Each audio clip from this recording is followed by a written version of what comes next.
হুসাইন আপনি এখন কুফা নগরীতে যাইয়েন না গো, আপনি যদি কুফা নগরীতে যান ওই কুফা নগরীর মানুষ আপনারা আঘাত করতে পারে, আপনি আমার অনুমতি দেন আমি কুফা নগরীর মধ্যে চলে যাই। আমি যাওয়ার পর যায় যদি দেখি কুফা নগরীর অবস্থা ভালো তখন আমি আপনারে চিঠি দিব, তখন আপনি কুফা নগরীতে যাবেন। হযরত মুসলিম বিন আকিল অনুমতি নিয়ে রওনা করলেন। এমন টাইমে হযরত ইমাম হোসেনকে আপনি যায়েন না আমি আগে যাই। এই মুসলিম বিন আকিল ডাক দিয়ে কয় আপনার নানা যদি বলে তুমি থাকতে আমার নাতি আগে কেন কারবালার ময়দানে গেল, এখন আমি জবাব দিতে পারবো না। এই কথা বইলা মুসলিম বিন আকিল সামনের দিকে রওনা দিছে। সামনের দিকে রওনা দেওয়ার সাথে সাথে মুসলিম বিন আকিল বলে আমার পেছন থেকে কে যেন টান দিয়ে ধরে রাখছে আমার পাঞ্জাবির মধ্যে। আমি পেছনে তাকায় দেখলাম মুসলিম বিন আকিলকে আমার ছোট ছোট দুইটা বাচ্চা, একটার নাম ইব্রাহিম একটার নাম মুহাম্মদ। আমি দেখলাম রে বাবা তোরা কেন আমার এইভাবে ধরে রাখনি? দুইটা ছেলে ডাক দিয়ে কয় বাবা আপনারা ধরে রাখার কারণ হইল আপনি তো কারবালার ময়দানে যান, আমার যদি আমার নবী প্রশ্ন করে আমরা ছোট দুইটা বাচ্চা কি জবাব দিব? আপনি আমাদেরকেও সাথে নিয়ে যান। কয় তোমরা কি বুঝো রে? বলে আমরা বুঝি নবীর প্রেম ছাড়া আহলে বায়াতের ভালোবাসা ছাড়া জান্নাত পাওয়া যাবে না, আহলে বায়াতের ভালোবাসা ছাড়া নাজাত পাওয়া যাবে না, আপনি আমাদেরকে সাথে নিয়ে যান। ছোট দুইটা বাচ্চারে নিয়ে যাইতেছে। কুফা নগরীতে যাওয়ার পরে দুইটা চিঠি দেওয়া হইল, হোসাইন কারবালা কুফা নগরীর অবস্থা ভালো, আপনি কুফা নগরীতে চলে আসেন। হযরত ইমাম হুসাইনের কাছে চিঠি পাঠাইয়া মুসলিম বিন আকিল ওই কুফা নগরীর মধ্যে ওই ইয়াজিদের দলেরা মারা শুরু করলেন, আঘাত করা শুরু করলেন, লুকে লুকে ইসলাম প্রচার করা শুরু করলেন, নবীর বংশের দাওয়াত দেওয়া শুরু করলেন। আরে এমন আঘাত করতেছে গোড়ার উপর উঠে উঠে মুসলিম বিন আকিল নিয়ে গেছে ওই ইবনে জিয়াদের বাড়িতে, পাহাড়ের উপরে উঠাইয়া মুসলিম বিন আকিলের গর্দান আলাদা করে দিছে। ছোট দুইটা বাচ্চা মাত্র 6-7 বছরের বাচ্চা, এদেরকে জেলখানায় ঢুকাইয়া ছোট দুইটা বাচ্চারাও প্রহার করা শুরু করেছে। জেলখানার যেই গেটের মধ্যে লোক ছিল, ওই জেলখানার যেই লোকটা ছিল পাহারাদার, সে কয় আমি আহলে বায়াতের পাগল, রাত্রবেলা ছোট দুইটা বাচ্চারে আমি ঘর থেকে বের করে দিলাম, যাও আমার হাতের আংটিটা তোমাদেরকে দিলাম, আমার একজন ভাইজান কুফা নগরী থেকে মদিনার উদ্দেশ্যে রাত্রবেলা রওনা দিবে, তোমরা তাদের কাফেলার মধ্যে এক হইয়া তাদের সাথে তোমরা হুসাইনের কাছে খবর দিবা তিনি যেন কুফা নগরীতে না আসে। ছোট দুইটা বাচ্চা রাত্রবেলা হাঁটতে হাঁটতে হাঁটতে হাঁটতে পুরা কুফা নগরী হাইটা পালাইছে, কিন্তু যায় কোনো জায়গায় কুল করতে পারে না। একটা ছোট্ট গাছের নিচে কূপের আড়ালে যায় যখন রাত্রবেলা ঘুমাইছে, ছোট দুইটা বাচ্চা রাত্রবেলা ঘুমায়। এমন টাইমে হযরত আকলিমা নামক একজন মহিলার দাসী পানির জন্য কূপের পাশে আসছেন, পানিগুলা নিয়ে যাবে। এমন টাইমে দেখতেছে ছোট ছোট দুইটা বাচ্চা দেখা যায়, আহলে বায়াতের প্রেমিক। এই মহিলা ছোট দুইটা বাচ্চারে নিয়ে হযরত আকলিমার কাছে নিয়ে দিছেন।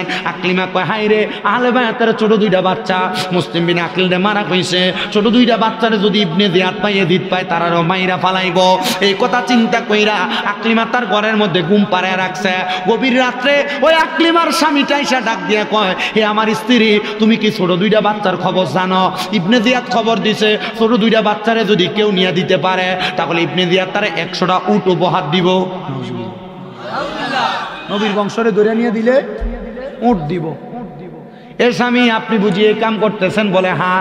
স্বামী এগুলা করেন না, আহলে বায়াতের সঙ্গে গোস্তাকি করলে আল্লাহর কাছে জবাব দেওয়া লাগবে। এবার ওই স্বামীটা ডাক দিয়ে কয় এই স্ত্রী তুমি আমার জন্য খানা রেডি করো, আমি প্রস্তুত হইতেছি। প্রস্তুত হইয়া করে খানাটা লোকমা দিবে।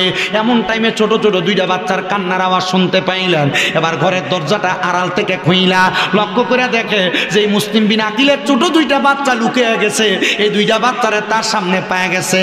স্ত্রী স্বামীর পাটার মধ্যে ধরে কয় স্বামী গো এই দুইটা বাচ্চারে আপনি নিয়ে যায়েন না, আপনি যদি নিয়ে যান আমার আল্লাহ তাআলার কাছে আমি জবাব দিতে পারবো না। স্বামীটা স্ত্রীর একটা কূপ দিয়া গর্দান আলাদা করে ফেলছে। ওই স্বামীটার একজন সন্তান ছিল, সন্তান যে ডাক দিয়ে কয় বাবা আপনি ছোট দুইটা বাচ্চারে নিয়ে যায়েন না, তারা মাসুম মানুষ। ওই সন্তানটারে কূপ দিয়ে আলাদা করে ফেলছে। ওই লোকটা চিন্তা করলো আমি যদি এই দুইটা বাচ্চারে ইবনে জিয়াদের কাছে নিয়ে যাই, ইবনে জিয়াদ আমার 100টা পুরস্কার প্রদান করবে, আমাকে উট দিবে। কিন্তু আমি যদি নিয়ে যাওয়ার সময় অন্য কেউ তাদেরকে আমার কাছ থেকে ছিনিয়ে নিয়ে যায়, তারা পুরস্কার নিয়ে যাবে। এই কথা চিন্তা কইরা মুসলিম বিন আকিলের ছোট দুইটা ছেলে হযরত মুহাম্মদ এবং ইব্রাহিম তাদের গর্দান আলাদা করে ফেলছে। কাপড়ের মধ্যে পেঁচায়া ইবনে জিয়াদের সামনে নিয়ে গেছে। এই ইবনে জিয়াদ এই নেন মুসলিম বিন আকিলের দুই ছেলেরে আপনার সামনে আনছি। এজিদ তো এজিদের মতো ব্যবহার করবে। কয় তোমারে তো আমি বলি নাই মৃত আনতা, মৃত আনছো তাহলে পুরস্কার পাইবা না। ওই লোকটা ডাক দিয়া কয় হাই রে এই দুইটা বাচ্চার জন্য নিজের বউরে মারলাম, সন্তান মারলাম, এখন ইবনে জিয়াদ আমার লগে গাদ্দারি করে। আমার বুঝতে দেরি নাই যেই লোকটা আমি তার অনুসারী আমার সাথে গাদ্দারি করে, এই লোকটা নবীর বংশের সাথে গাদ্দারি করতে দেরি করবে না। লোকটা কয় আল্লাহ আমি বড় বেঈমানি করে ফেলাইছি, আমারে মাফ করো মাফ করো মাফ করো, এই কথা বইলা কান্না করতে করতে দুনিয়া থেকে বিদায় হয়ে গেছে। হায় রে, হযরত ইমাম হুসাইন যখন কারবালার ময়দানের দিকে চলে গেছে, কারবালার ময়দানের মধ্যে যাইয়া ইমাম হুসাইন 3 দিনের মাথায় ছোট দুইটা বাচ্চা, একটা বাচ্চার নাম হযরত আলী আসগর, ওই বাচ্চাটারে কোলের মধ্যে নিয়া ইবনে জিয়াদ এজিদের গ্রুপের কাছে বলতেছে একটু পানি কি দেওয়া যাবে? বলে না না না পানি দেওয়া যাবে না। ছোট বাচ্চাটা মুখের মধ্যে ইমাম হুসাইন ওনার জিহ্বাটা লাগাইয়া দেয়, ছোট বাচ্চা জিহ্বাটারে চষে কিন্তু কোনো পানি আসে না।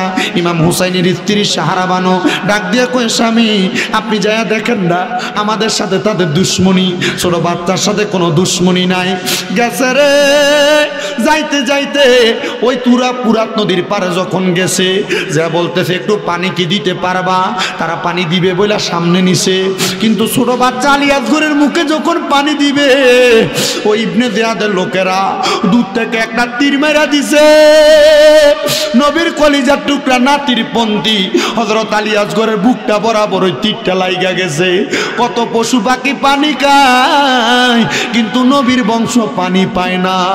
আরে পুরাতে নদীর পানি রে বন্ধ করে দিল রে, কাছে যেতে দিল না সে থায়, হায় রে কাছে যেতে দিল না সে থায়।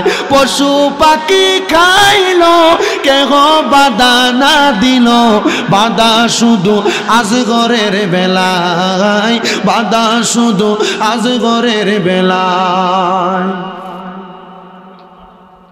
এ আমার গোরা খালার বাবা হযরত ইমাম হুসাইন ছোট বাচ্চাটারে নিয়া হযরতে সাহারা বানুর সামনে যায় কই দেখছুনি তোমার ছেলের জান্নাতের পানি পান করে আনছি। এ গোরা কালের বাবা সাহারা বানু কান্দে আর ডাক দিয়া কয় আল্লাহ কি খেলা জানি আমরার সাথে খেলতাছো আল্লাহ। এক এক করে কারবালার ময়দানে নবীর বংশের আহলে বায়াতের ৭২ জন সদস্য শহীদ হয়ে গেছে। ৭২ জন সদস্য শহীদ। ইমাম হুসাইন বলে ৯ তারিখ দিবাগত রাত্রবেলা, বৃহস্পতিবার দিবাগত রাত্রে আমি আমার ঘরের মধ্যে আমার স্ত্রী হযরত সাহারা বানুর ডান রানের উপরে আমি আমার মাথাটা লাগায়া আমি কোরআন তেলাওয়াত করতেছি। স্ত্রী রানের উপরে মাথা রাইখা কোরআন পড়া সুন্নত। কি স্ত্রীর ডান রানের উপরে বা কোলের মধ্যে স্বামী মাথা রাইখা কোরআন শরীফ পড়া চিন্তা করুন আমি নিজেই তো কোরআন শরীফ পড়তাম পারি না।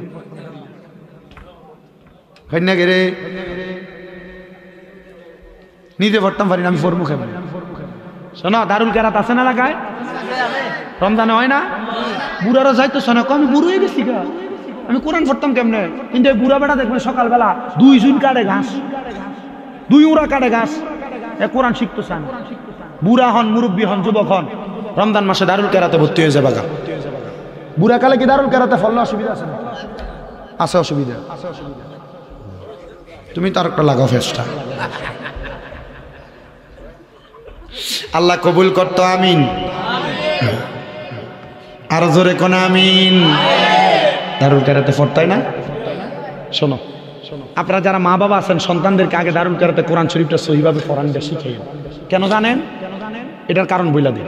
এটার কারণ হইল অনেক মা বাবা সন্তানদের কোরআন শরীফ পড়ায় না, সকালবেলা একটা ব্যাগের গাঠটি কান্দের ভিতরে তুলে দেয় আর কিন্ডার গার্ডেন। কথা বলে না? কোন মা বাপ যদি তার সন্তানকে কোরআন না শিখায়, কোরআন না শিখায়, তাহলে ওই সন্তান যখন কাল ময়দানে মাশরে ফুলসেরাতের পারে আটকায় যাবে, সন্তানকে বলা হবে কোরআন তেলাওয়াত করো, সন্তান বলবে আমার মা বাপ আমার শিখায় না। এই এ ফুলার মা বাপরে ডাক দাও, মা বাপরে ডাক দেওয়া হবে। সন্তানকে কোরআন শিখাও না কেন? স্কুলে পড়াইছি, কিন্ডার গার্ডেনে পড়াইছি। আপনি আপনার সন্তান আপনার বুড়া হওয়ার পরে বাদ দেয় না, মারে আলাদা করে দিছে, আপনার প্রতি খেয়াল রাখে না, এটা দোষ আপনার। হুজুর কেন? আল্লাহর নবী বলছে একটা সন্তানকে মা বাবা জন্ম দেওয়ার পর ওই মা বাবার 5টা দায়িত্ব। কয়টা? 5টা। 1 নাম্বার, সন্তান জন্ম দেওয়ার পর তার কানে আযান দেওয়া, সন্তান জন্ম দেওয়ার পর তার একটা সুন্দর নাম রাখা, 2 নাম্বার। 3 নাম্বার, সন্তান জন্ম দেওয়ার পর 7 দিনের মাথায় তার চুল কামাইয়ে দেওয়া। সন্তান জন্ম দেওয়ার পর 7 দিনের মাথায় যদি মা বাবা সামর্থ্যবান হয় তার নামে আকিকা দেওয়া। 5 নাম্বার, ওই সন্তান যখন প্রাপ্তবয়স্ক হয়, মানে 7 বছর হয়, নামাজের জন্য বলা, 10 বছরের মাথায় নামাজের জন্য প্রহার করা। আনাস রাদিয়াল্লাহু তাআলা আনহু আরেক হাদিস বর্ণনা করে বলেন, কোনো মা বাবা সন্তান জন্ম দিল, ওই সন্তানকে মা বাবা কোরআন শিক্ষা দেওয়া ওই মা বাবার মৌলিক দায়িত্ব। যদি না শিখান, এই 5টা দায়িত্ব পালন না করেন, এই ফুতে বড়ই আপনার কি লেগে, এই ফুতে বড়ই আপনার বাদ দিত না। কারণ আপনি আপনার সন্তানের উপর যে দায়িত্ব এগুলো পালন করেন নাই, সন্তান তখন আর আপনার দায়িত্ব পালন করবে না। স্বাভাবিক কষ্ট হয় আপনারা, কষ্ট হইতেছে। ওয়াজটা কি শেষ করবো? যেটা ধরছি এটা শেষ করবো কিনা? শেষ তো আপনারা আমার, যদি আমি রাত আরো 2 ঘন্টা ওয়াজ করে কই যে ওয়াজ শেষ করতাম, আপনারা করবেন না, এটা আমি জানি। আমি যে ওয়াজটা ধরছি এটা শেষ করব, ঠিক আছে? তাহলে যারা বিয়া করছেন, বউয়ের কই যায়, কোন জায়গার ভিতরে মাথা রেখে কোরআন শরীফ পড়বেন মাঝে মাঝে? কুলে, কথা কই না, কোথায়? কুলে। অন্যায় কোরআন শরীফ পড়বো কেমনে? সিগারেট টানতে টানতে যে বাড়িতে যা, এর মোহর ভিতরে গুয়ের গন্ধ সেটা আরো বেশি। বহুত বেরিয়ে ফর্দার হলে পাইসকে ধরছে স্বামী রেজা, ঠিক কিনা? এর মুখের ভিতরে গুয়ের গন্ধ। তোমার বউতে তোমার খাটতে গেলে লাথি দিয়ে ফেলাই দেয় না তোমার কপালে। তুমি সিগারেট খাইতে খাইতে মুখের ভিতরে গুয়ের গন্ধ সেটা আর খারাপ গন্ধ বানায় রাখছে। শয়তান বেড়া কোনখানকার।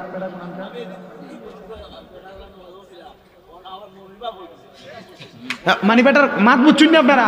মানে তার মসজিদে গেছে নামাজ পড়ার লাগি, আরেক বেটা সিগারেট খাইয়া, মানে বিড়ি খাইয়া আর মসজিদে গেছে, তানোর ভূমির বাপ হয়ে গেছে গিয়া। কত জাতের খবিসের ঘরে খবিস। নবীজি বলছেন সামান্য পেঁয়াজ খাইয়া পেঁয়াজের দুর্গন্ধ নিয়ে মসজিদে যাওয়া না যায়, আর আপনি সিগারেট খাইস। কথা কয় না, আছে না নাই? আল্লাহ নবী বলছে, আমি আপনারা বইলা দিয়ে যাই, আপনারা বুঝবেন। নবীজি বলছে, তোমরা যদি দুনিয়াতে জাহান্নামী দেখতে চাও, তাহলে তাদের দিকে জাগাও, তাদের দিকে তাকাও যাদের মুখের ভিতরে আগুন দেখা যায়। আচ্ছা, কারার মুখের ভিতরে আগুন? মিরিগুর মাতে না, আছে না নাই? সবাই মাতে না তো, চিন্তা করে আমি তো বিড়ি খাই বেটা, বাসার লাগে সাবধান, ও খাইও না।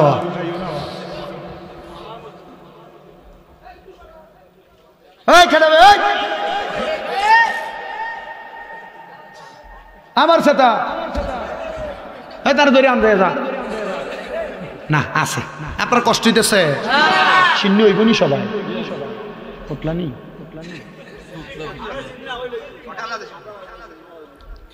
দেখে রাখো, দিও না। আল্লাহ কবুল করুক, জোরে এখন আমিন। তাহলে বউর সাথে সম্পর্কটা ভালো হইব, হ্যাঁ হইবনি বালা? নাকি ফানি আনতে দেরি হইলে গাল বেড়ে খিসবেন,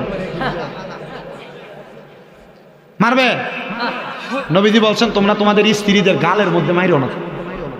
নবীজি কেন বলছে? তারা তোমাদের কাছে সাময়িক সময়ের মেহমান, আমার আল্লাহ তাআলা আবার তাদেরকে তার আল্লাহর কাছে ফিরিয়ে নিবেন। তোমরা তোমাদের স্ত্রীদের মা বাবার নাম তুলে গালি দিও না, আর আপনি কোনো মুখ মারা নিচ্ছি।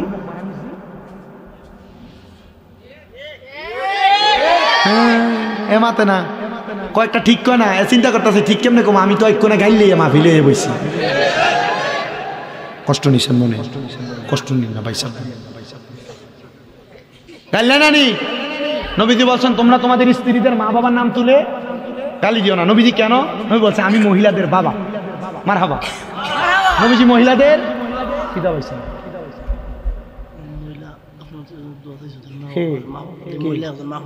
আচ্ছা, ও মাহমুদা বেগম এক বেটি আমার লাগি 500 টাকা পাঠিয়েছে, তার মা বাবার লাগি দোয়া করতাম কবরবাসী। আল্লাহ আমার মাহমুদা বেগম আম্মাজানের আম্মা আব্বারে মাফ করতো। ইয়া আল্লাহ, দুটা বকিল বেটা, একটু জোরে মাতো।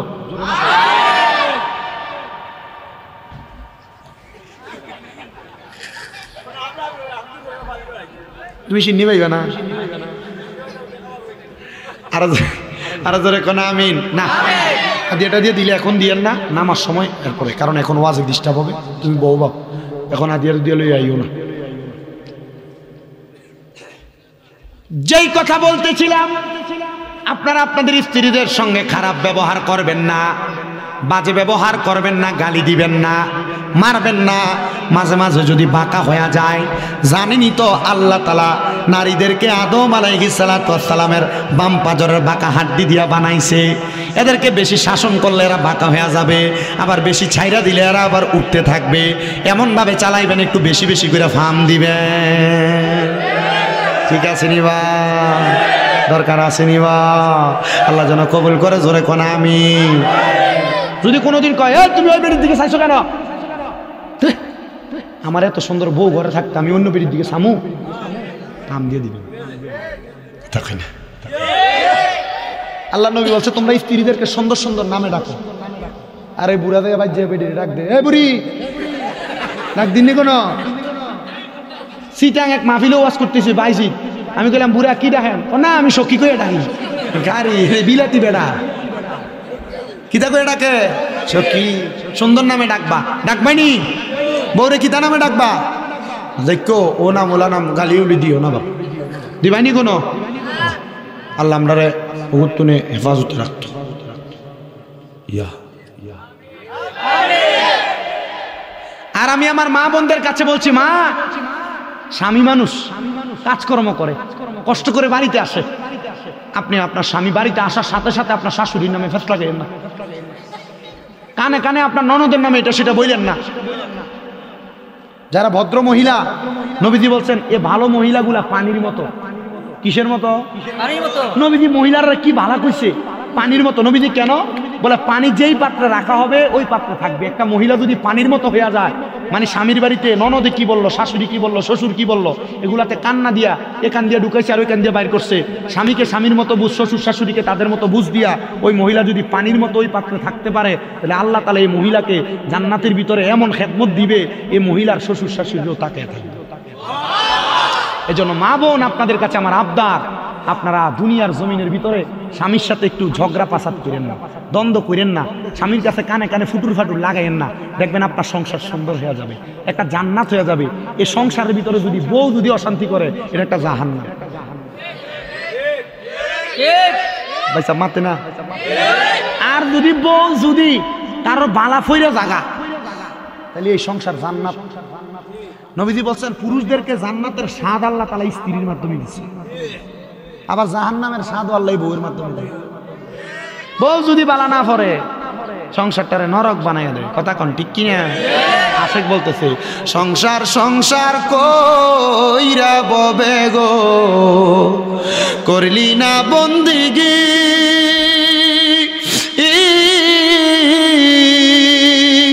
কিভাবে কাটাইবা মনরে কবরের জিন্দিগি রে। আরে ওরে জীবন গুনায় গুনায় গেল রে, সংসারেরই মা আয় আয় পইরা গো, ডাকলি না মাওলা রে।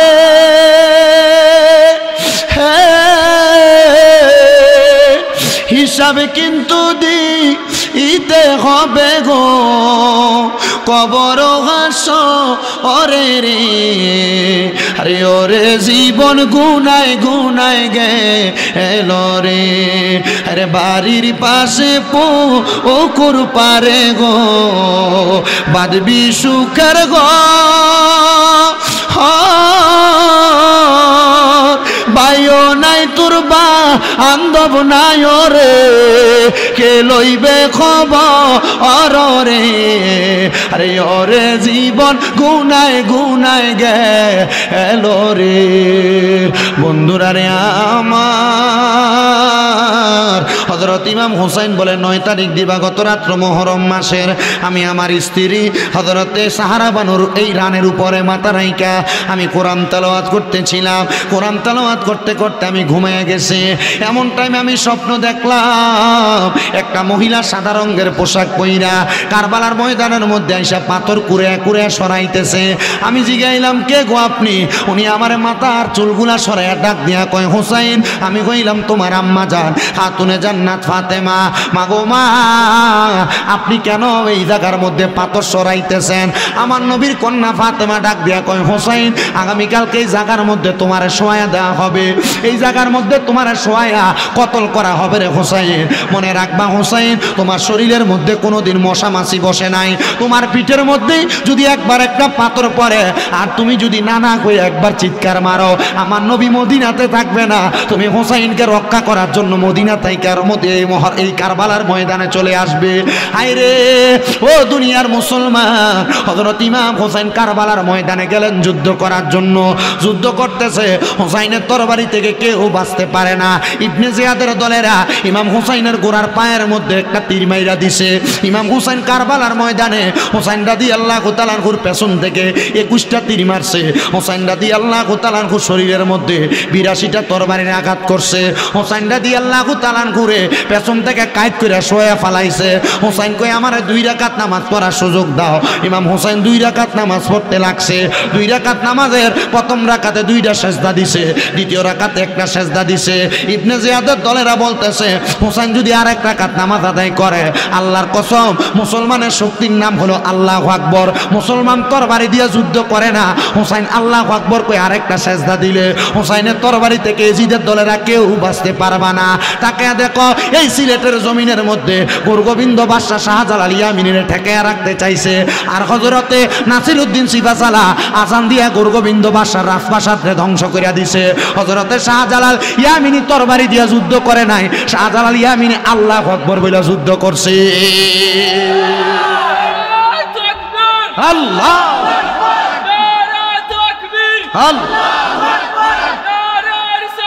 ইয়া রাসূলুল্লাহ সাহেব কেবলার নির্দেশ,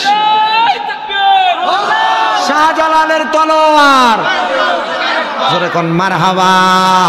হযরত ইমাম হোসেন রাদিয়াল্লাহু তাআলা করে ওই নামাজরত অবস্থায় গলা মুবারকের এই দিক দিয়া তরবারি চালায়, কিন্তু তরবারি কাটে না, গলা মুবারক কাটে না। হোসেন রাদিয়াল্লাহু তাআলা করে কাইট কইরা কার মুবারকের মধ্যে ছুরি চালাইয়া দিছে।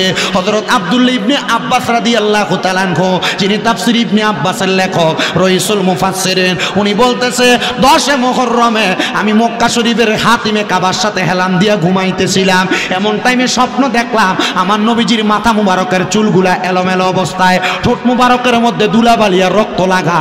আমি দেখলাম আমার নবীজির হাত মুবারকের মধ্যে একটা পেয়ালা, আমার নবীজি কারবালার ময়দানের মধ্যে রক্ত নিয়ে নিয়ে পেয়ালাতে নিতেছে। আমি জিগাইলাম নবী গো আপনি কারবালার ময়দানে রক্ত কেন নিতেছেন? আমার নবী কয় এই ইবনে আব্বাস আমি নবীজির এই হোসাইনের রক্ত মুবারকগুলা আমার আল্লাহর কাছে দেখাইব, আমার আল্লাহ তাআলা আমার নাতির রক্ত মুবারকের বিনিময় আমার উম্মতের মাফ করে দিব। নবী গো আপনার ঠোঁট মুবারকের মধ্যে কেন রক্ত আর ধুলাবালি দেখা যায়? আমার নবী কয় রে ইবনে আব্বাস কারবালার ময়দানের মধ্যে আমার নাতিরে শহীদ করে দিছে, আমার নাতির দেহ মুবারক একদিকে, কল্লা মুবারক একদিকে, আমি নানা এটা দেখা সহ্য করতে পারি নাই। আমি নানা ওই কাটা কল্লা মুবারকের মধ্যে আমি চুমা খাইছি, এই জন্য আমার মুখের মধ্যে ধুলাবালি দেখা যায়। ওই মুহররমের 10 তারিখে আমার আল্লাহ তাআলা দুনিয়া জমিনটারে কিয়ামত করব। এই মুহররমের 10 তারিখে আমার আল্লাহ তাআলা অনেক বড় বড় ঘটনা ঘটাইছে, কিন্তু বড় যেই ঘটনাটা এটা হইল হযরত ইমাম হুসাইন রাদিয়াল্লাহু তাআলা আনহু শাহাদাত। ও বন্ধু দেখছেন নি তাকায়া হযরত ইমাম হুসাইন রাদিয়াল্লাহু তাআলা আনহু কারবালার ময়দানে শহীদ হয়ে যাবে, কিন্তু 2 রাকাত নামাজ ছাড়ে নাই। এবার আপনারা বলেন ও আমার দক্ষিণ গোরাখালের বাবারা, হুসাইন যদি কারবালার ময়দানে শহীদ হওয়ার আগে 2 রাকাত নামাজ পড়তে পারে, আমরা ওই হুসাইনের নানার উম্মত হইয়া আমরা 5 ওয়াক্ত নামাজ পড়ার দরকার আছে না নাই?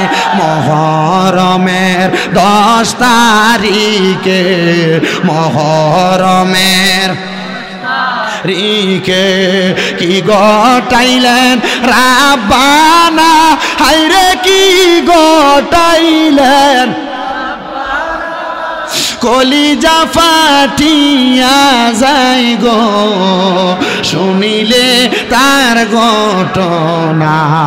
হাসান শহীদ জহরেতে, হাসান শহীদ জহরেতে, হোসেন শহীদ কারবালায়, হায়রে হোসেন শহীদ জয়নাল আব্দিন হইল গো বন্দি এজিদা রজেল খানায় মহরমের 10 তারিখে কি গোটাইলেন রাব্বানা হায়রে কি গোটাইলেন রাব কলিজা পাঠিয়া যাই গো শুনিলে তার ঘটনা আহারে মহরমের চাঁদরে আহারে মহরমের চাঁদরে ও চাঁদ তুমি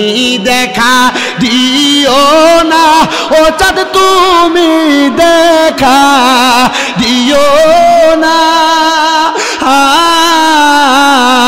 তুমি দেখা দিলে মায়ের আখের পানি থামে না শেষ একটু মুহাব্বতে কোন মহরমের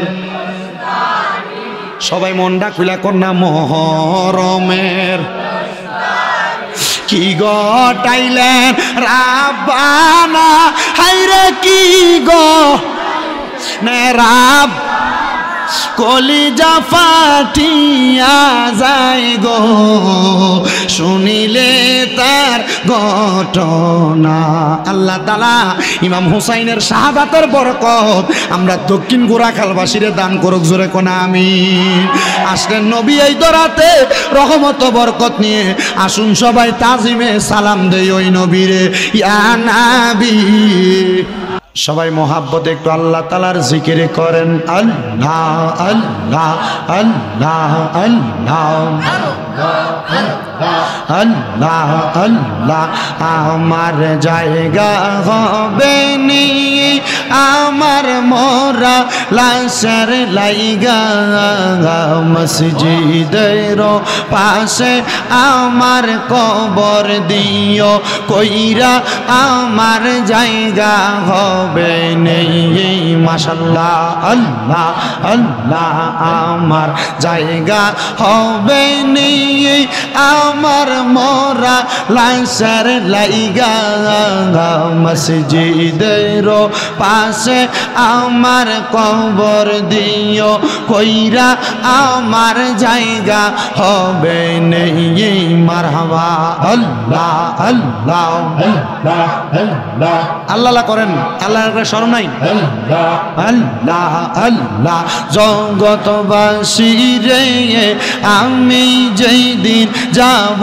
মারা দুনিয়া চারিয়া ওই বন্ধু আত্মীয় স্বজন যাবে রে বলিয়া কষ্ট হইল সারে 3 হাত মাটি দিও কইরা আমার জায়গা হবে নেই মারহাবা আল্লাহ আল্লাহ আমার জায়গা হবে নেই আমার মোরা লাশের লাইগা মসজিদের পাশে আমার কবর দিও কইরা আমার জায়গা হবে নেই মারহাবা জগতবাসী রে আমি যেই দিন যাব মারা দুনিয়া সারিয়া রঙিন জামা কাপড় সবই নিবে রে খুলিয়া সাদা মার্কিন কাপড় আমায় দিও রে পরাইয়া আমার জায়গা হবে নেই মারহাবা আল্লাহ আল্লাহ আমার জায়গা হবে নেই আমার মোরা লাশের লাইগা মসজিদের পাশে আমার কবর দিও কইরা আমার জায়গা হবে নেই মারহাবা আল্লাহ আল্লাহ নবী ছাড়া আপন কে না আইরে মুমিন ভাই নবী সারা আপন কে নাই মারহাবা আল্লাহ আল্লাহ নবী মাতৃ গর্বে আসি হইয়া পিতা হারা হইয়া এতিম রূপে আসলে নেই দরাই মারহাবা পবিত্র ওই মুখে দুধ খাইলেন যার বউকে দন্ন হইল বিবি হালিমা হাইরে মুমিন ভাই নবী সারা আপন কে গো নাই মারহাবা আল্লাহ আল্লাহ নবী সারা আপন কে গো নাইরে মুমিন ভাই নবী সারা আপন কে গো নাই মারহাবা